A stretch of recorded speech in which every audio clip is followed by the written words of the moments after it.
In our current day and age, whenever people mention hacking, usually one of two things come to mind. The first is someone hacking into your accounts, stealing your passwords and personal details, and the other is video game hacking. Hacking has always received a bad rap in video gaming. Players using external tools or an internal exploit to get the upper hand in a video game just sours the whole experience. But what are these hacks really? What types are there, and how do they really work? So let's have a look at some, but not all, of the more common types of video game hacks, and how they do what they do. Hacking has had a long history in video gaming, whether it be putting in a secret combination of buttons, glitching into some unintended space on the level, or attaching hardware add-ons to cartridges. Players have always wanted to be able to change the way they play the game, for better and for worse. Nowadays, hacks can be categorized into three main groups: bots, exploits, and trainers. Bots are a form of software assistants that provide the user with additional data they should not have access to, or perform actions on their behalf. The most infamous kind of bots are trigger and aim bots. Trigger bots, as the name suggests, will cause a player to automatically pull the trigger whenever another player is underneath the reticle, while aim bots are bots that gather real-time data of enemy players relative to the user's location and automatically direct the weapon towards them. Because it only takes in the positional data of enemy players, more obvious aimbots will aim at other players regardless of the environment, aiming at people behind walls and rapidly locking onto them.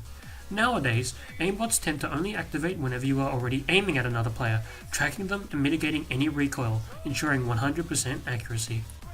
Bots can also offer extrasensory perception, or ESP. ESP is additional information such as health, location, equipment, and orientation of other players which the user should not normally be able to see or access. This typically comes in the form of map hacking.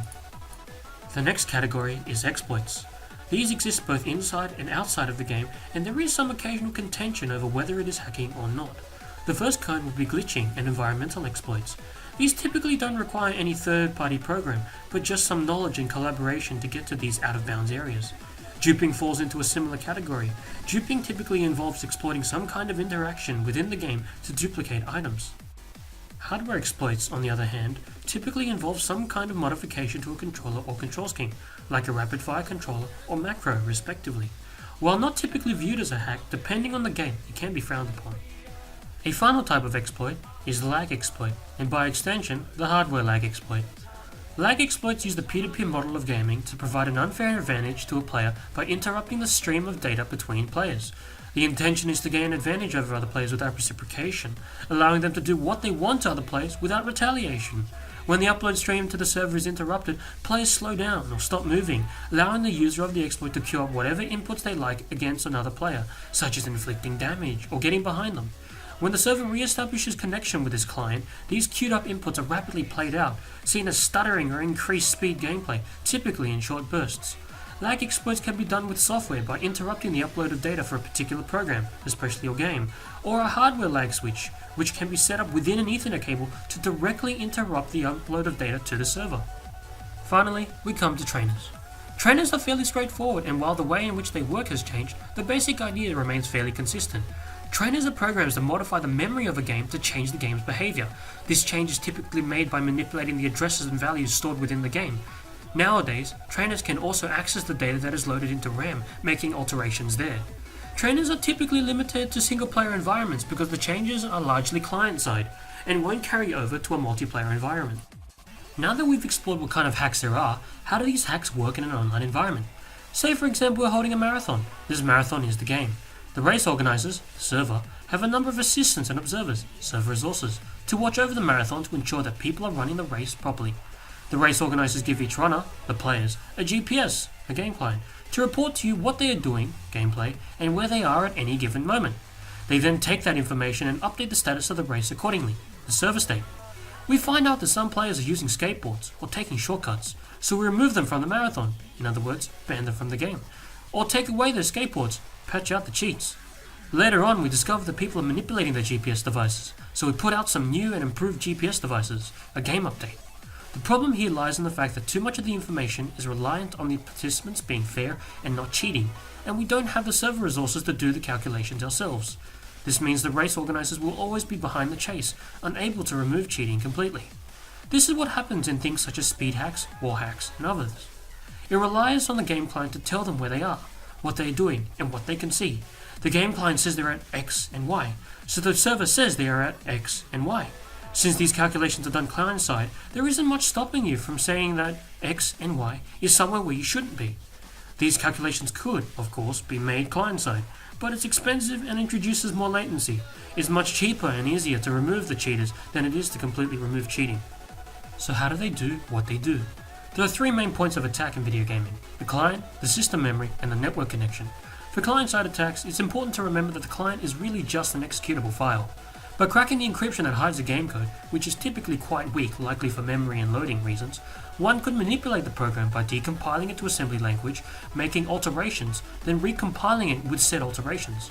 One thing people do is replace parts of the code with NOPs, no operations. This can be used to ignore collision checks for war hacks or multiple client checks. The problem with client-side modification is that it can be messy and needs to be updated or changed whenever the source code or binaries are updated or changed. Clients are also the main point of attack in offline and single-player environments where trainers are used. Trainers are all about memory manipulation. In older trainer versions, they would often be encoded into the game itself, so when the game loaded, the trainer would too. These would manipulate the memory inside the game directly. This could be done by freezing memory addresses, stopping the game from updating values such as those for health, ammo, and money, or by changing those values in the code.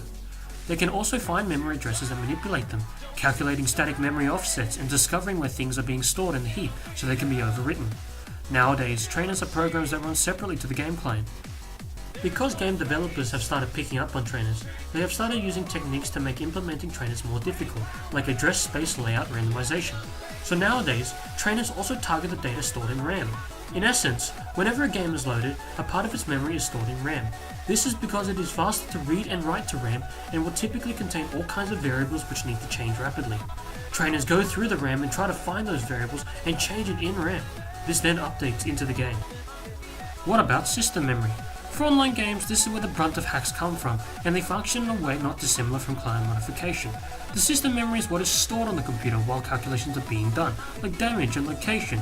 Ideally, values for player actions like how many times you jump are stored somewhere on the computer, with a modifiable number stored on the server and only a read-only version on the computer. However, not everyone does that because of server costs.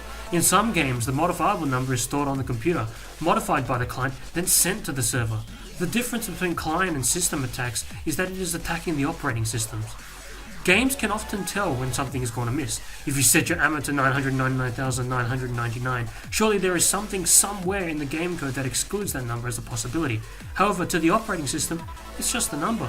This bypasses any kind of test the game does to see if the number is valid, and this works because this is all running off of a computer that you control, not the game. Finally, there are network attacks. These are probably the least used and the hardest to execute kind of hacks. There will obviously be a network connection between the computer and the game servers, but for the server to know what is happening, the game has to send information to the server. Things such as the actions you take and your location are all important pieces of information which the game client relays to the server. Ideally, whenever we hit a button, that input is sent to the server, which updates the server state and sends the consequences of that input back to our game client. However, since we're waiting for a reply from the server, it takes time, causing delays. This delay could be massive at the right level of play, and even at lower levels it may be noticeable. To eliminate the delay, sometimes the roles are reversed. The game says, I've done this, and now I'm at this location, with the server acting as an information hub, taking in that information, updating the server state, and relaying it to other players. Some games don't even have a sanity check to verify what the game client has told them is even possible. What makes network attacks so difficult is that the data is generally encrypted or compressed in some format which we will need to know first. If the data is sent in a way that they aren't expecting it, it will most likely be rejected. Additionally, packets themselves are encrypted and it is neither easy or fast to decrypt them. Considering it is generally a time-sensitive environment in gaming, these delays could cause more problems than any potential hacks could improve. To make matters worse, since these packets are being sent through the internet which could be intercepted or contain some sensitive information, it would not be surprising to see them use more complex standard encryption libraries. All in all, there is not much reason to use networking hacks. If you have access to the contents of the packets themselves and are able to change them, why bother trying to intercept them in transit? So that was a quick rundown of the more common types of hacks available in the world today and how they work. I hope you've learned something today, and I thank you for watching.